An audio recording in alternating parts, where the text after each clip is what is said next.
Hello bran, আসসালামু আলাইকুম। কি অবস্থা সবার? তো অনেক কাহিনী চলতেছে, অনেক কথা বলার আছে, অনেক কিছু বলার মানে বলি নাই কখনো, বাট আজকে বলতে হবে। কিসের জন্য?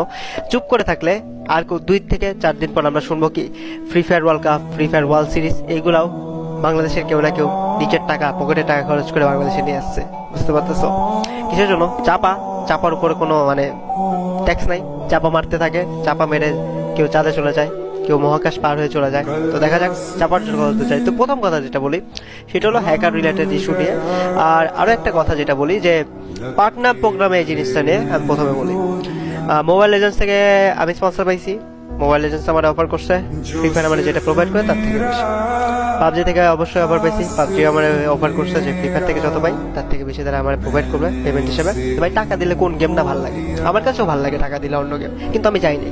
এটা আমার পার্সোনাল অপিনিয়ন, আমি গেলেও আমি নিন্দা করবো না, এটা আমার পার্সোনাল অপিনিয়ন। আমার ক্যারেক্টার, আমার স্ট্যান্ডার্ড আলাদা নিচে না মেলে যে আমি একটা গেম থেকে চলে যাওয়ার পর অন্য গেমে চলে যাওয়ার পর ওই গেমটা বদনাম করবো। ভাই আমার লাইভ স্ট্রিম তোমরা 3-4 বছর ধরে দেখতেছো। আমি এখনো বলতেছি আমি স্পেশাল ইনভাইটেশনের থ্রুতে ফ্রি ফায়ারে আসছি। ফ্রি ফায়ারে আসার পর আমি অন্য কোনো গেম না, আমি 7 থেকে 8টা গেম চেঞ্জ করছি আমার লাইফে টোটাল। আমি কখনোই কোনো গেম নিয়ে উল্টাপাল্টা কথা বলে থাকি। তো বুঝতে পারতেছো এইগুলো আমার স্ট্যান্ডার্ডের মধ্যে পড়ে না, আমার স্ট্যান্ডার্ড করা নিচে নামে নাই। আমি গেছি না, আমি যাই নাই।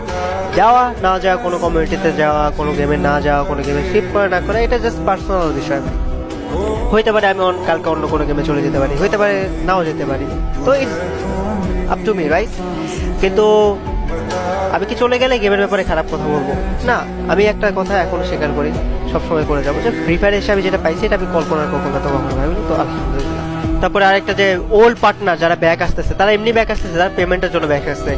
এখন পেমেন্ট রিলেটেড ইস্যুর জন্য আমি বলতেছি ভাই, পার্টনার প্রোগ্রামে যারা পেমেন্ট পাইতো না তাদেরকে খালি একটা কথাই বলবো, যে তোমরা যে ডিসকর্ড গুলাতে মিটিং গুলা করছো, তোমরা নিজেদের সমস্যাগুলোর কথা যে বলছিলা, ওইটার মধ্যে শুধুমাত্র একজনই ছিল যে পেমেন্ট পাইতো, ওইটা হলো আমি।